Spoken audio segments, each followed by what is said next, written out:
Urgent bulletin straight from Toronto. Mitch Marner may be living his final days as a Maple Leafs player. And this news has exploded like a bombshell in the locker room, in the stands, and across the entire city. What once seemed like just another attempt at a playoff comeback may be turning into the bitter conclusion of an era as the Leafs fight off elimination in the first round of the Stanley Cup playoffs. After blowing a 2-0 series lead against the defending champions, the Florida Panthers, the backstage turmoil is even more intense. An exclusive report by Chris Johnston of The Athletic reveals that star winger Mitch Marner is on the verge of ending his journey in Toronto, and by all indications, the exit will come with no trade, no return, no final dance. Johnston states it bluntly. There is absolutely no reason to believe he will sign another contract in Toronto on or before July 1st. According to him, Marner refused to negotiate a contract extension during the season and didn't even consider management's request to waive his no-movement clause at the trade deadline. That decision not only shocked the front office, but also cemented a growing rift between player and organization. Today, as the Leafs prepare for Game 6, which will take place Friday in Florida, a large part of the fan base is no longer just focused on the series scoreboard. They're looking ahead. They're thinking about what comes next. And most of all, they're thinking about Mitch Marner. If you follow the NHL closely and want to understand every detail of this dramatic moment, now is the time to join our community. Hit that like button, subscribe to the channel, and drop a comment below. Do you believe there's still time to turn this around? Despite still playing at a high level, or has the Marner era represents a short Toronto already ended? Mitch Marner is more than just an important piece. He's part of the Maple Leafs' recent DNA. Born in Ontario, selected 4th overall in the draft, he quickly became a symbol of the franchise's rebuild. In 81 regular season games, he tallied 102 points, the best mark of his career. And it doesn't stop there. He's topped 85 points in 5 of the last 7 seasons, including 3 with more than 90, solidifying his place as one of the league's most consistent wingers. In the playoffs, he's once again among the team's top performers. 12 points so far, trailing only William Nylander with 15. But that production may be coming to an end, and possibly in the most frustrating way imaginable, with an early elimination and a quiet farewell. The situation in Toronto has deteriorated quickly. After winning the first 2 games of the series against the Panthers, the team lost control. Goalie Anthony Stolarz went down with an injury, weakening the defensive core, and the offense simply stalled. Between games 3 and 5, the Leafs scored just 5 goals. That's right, 5 goals across 3 do-or-die games. The result, a 3-2 deficit in the series, and a trip to Florida that could mark the end of the road. Amid this tense atmosphere, the news about Marner hit the city like a lightning strike. Johnson reports that everything is aligning for a voluntary departure, possibly by Marner's own choice. And even more striking, he suggests that Marner wanted a fresh start away from Nylander, Auston Matthews, and John Tavares. In other words, this isn't just a cycle, it's a rupture of a generation that was built to win. Marner's departure via free agency, with no return, would be a crushing blow to the franchise. Toronto would lose one of its best talents without any compensation. And the fans, already weary from years of playoff disappointment, would lose more than a star. They'd lose a beacon of hope, a familiar face, a symbol of what could have been. It's important to remember, the future still depends on the ice.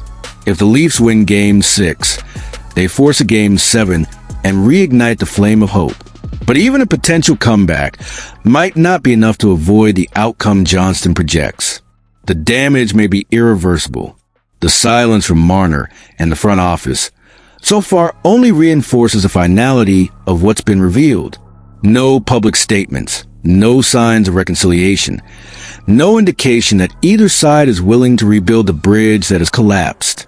And fans are left wondering, how did it come to this? As the team prepares for what could be its last game of the season, the parallel narrative of Marner's exit gains momentum. Media coverage intensifies. Behind-the-scenes drama escalates. and the feeling of an ending settles in.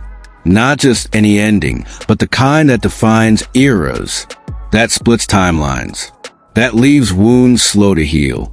Now I want to hear from you. Should Mitch Marner really move on and seek a new beginning?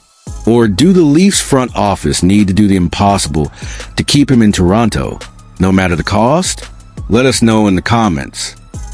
But if the possible departure of Mitch Marner already seemed to shake the foundations of the Maple Leafs, a new bombshell has just dropped on Toronto, and this one might be even more devastating. In the midst of playoff chaos and an imminent season collapse, Auston Matthews' name has entered the center of conversation that would have been unthinkable just days ago. A potential trade of the captain. Yes, Auston Matthews, the face of the franchise, the first overall pick in the 2016 draft, the player who, for nearly a decade, has embodied the hope of an entire city. Now, his future is being debated like never before, and the ripple effect could transform not just a team's fate, but the entire power structure of the NHL. And this speculation didn't come from just anywhere. It was raised by Steve Dangle, one of the NHL's most listened to analysts, during the SDPN podcast, and the proposal was anything but subtle. After the humiliating 6-1 loss in Game 5 against the Florida Panthers, Dangle went straight to the point. He's under contract. If someone makes you an offer for Matthews, do you take it?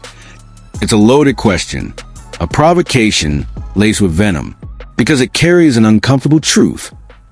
Maybe Matthews' time in Toronto really is nearing the end. And that possibility, as painful as it may be for fans, is starting to seem like a logical outcome amid the team's repeated playoff failures. It's the kind of question that would have once been absurd. But now, with elimination knocking on the door and the Leafs project crumbling before the league's eyes, the idea seems less impossible and more inevitable. Adam Wilde, co-host of the podcast, went even further. How far do you want this rebuild to go? I think you could get a king's ransom. That's the mood in Toronto. Despite still playing at a high level of uncertainty, represents a short-term fracture. And the most symbolic part of all is not coming from a desperate front office, but from analysts who, for years, defended this core as a foundation of future success. The core that includes Matthews, Marner, Nylander, and Tavares. The quartet, once dubbed the Golden Generation. Now, that generation seems to be living its final days as a unit. The question looming behind the scenes is brutal. Can this core really win? Because if the answer is no, as Dangle believes, maybe there's no choice but to dismantle it. And in that process, no one would be safe in the overhaul. Not even Auston Matthews. Fan frustration is building. Patience is wearing thin. And the results, or lack thereof, are making everything crystal clear. What was supposed to be the team's prime has turned into a vicious cycle of broken promises and unmet expectations. Matthews still has 3 years left on a 4-year $53 million deal. And while he holds a no-movement clause, the current situation could push both sides to accept that separation is the best path forward. A trade of this magnitude doesn't happen impulsively. But when your team leader can't deliver in the most crucial moments, the calls for change grow louder. After all, how long should Toronto keep running the same formula, expecting a different result? So far, Matthews hasn't scored a single goal in the series against the Panthers. And while he insists he brings much more than just goals, the criticism is unavoidable. After the Game 5 loss, he spoke candidly. I think everyone needs to look in the mirror, myself included. And he continued, I want to do all the little things that help the team. I don't see myself as one-dimensional. But yeah, I need to start putting the puck in the net. It's this kind of quiet frustration that fuels the narrative that it's time to turn the page. That the Leafs have reached the end of an era that promised championships but delivered disappointment. Trading Matthews wouldn't just be a technical decision. It would be a symbol that the patience is over. That the team has chosen to start over, even if it means spending a few years in the dark. And as we've seen with other franchises, sometimes true success begins with the courage to dismantle what no longer works. Dangle was even more blunt. Rebuild from what? It's not hard to rebuild a sandcastle. For him, this group simply can't handle the pressure. And the harsh reality is, this is no longer just a matter of opinion. The results speak for themselves. The loss to the Panthers was more than a stat line. It was an emotional, tactical, and symbolic collapse. The image of Matthews slumped on the bench, expressionless, says it all. A team that's lost its identity. A team that, despite all its talent, consistently fails when it matters most. On the other hand, Matthews is still trying to project confidence. He said the group has been great all season long, and that there's always going to be belief in this locker room. But even those hopeful statements are starting to sound like farewell speeches. Words meant to keep a dying flame alive. Toronto must win Game 6 on the road and then Game 7 to stay alive. But even if they manage to do it, the cracks that open up this postseason seem far too deep to simply patch over. The rebuild has already begun, even if no one's admitted it publicly yet. The challenge isn't just to win, it's to survive. In an environment where scrutiny is relentless and every loss makes headlines, what's at stake now goes far beyond standings, beyond stats. It's about legacy, about what the Leafs want to be moving forward, about the kind of organization Toronto wants to build for the future, one that's resilient or one that's held hostage by names and contracts. If Mitch Marner is already practically gone, as revealed by Chris Johnston, and now Auston Matthews is a subject of very real trade debates, what remains of the core that was once seen as unbeatable? Is this the end of the cycle? Or is there still one last move to make, one final spark of redemption? And if the rebuild truly begins, who leads it? Brad Treliving? Sheldon Keefe? Or someone entirely new with a different philosophy? Game 6, scheduled for May 16th at 8 p.m., won't just be another hockey game. It might be the final act for this roster as we know it. The last chance to prove that there's still something worth saving. That this team still has heart. Because if they lose, the consequences won't only be felt on the ice. They'll come in the form of a chaotic summer, full of tough decisions, and perhaps shocking trades. An offseason that could redefine the franchise and completely change the landscape of Canadian hockey. Now, the floor is yours. Do you think the Leafs should actually consider trading Auston Matthews? Or would that be the biggest mistake Toronto could make? And what about Mitch Marner? Is he still worth holding on to? What's the true cost of a rebuild? And who should lead it? Do you trust the current front office to guide this new chapter? Or is it time to tear everything down from the top? Comment below, subscribe to the channel, and turn on notifications. Because if you thought the drama in Toronto had already peaked, just wait until summer begins. The next headline might be the most unbelievable one yet. And we'll be right here, covering it all, step by step. See you in the next episode. And until then, may the Leafs survive the storm.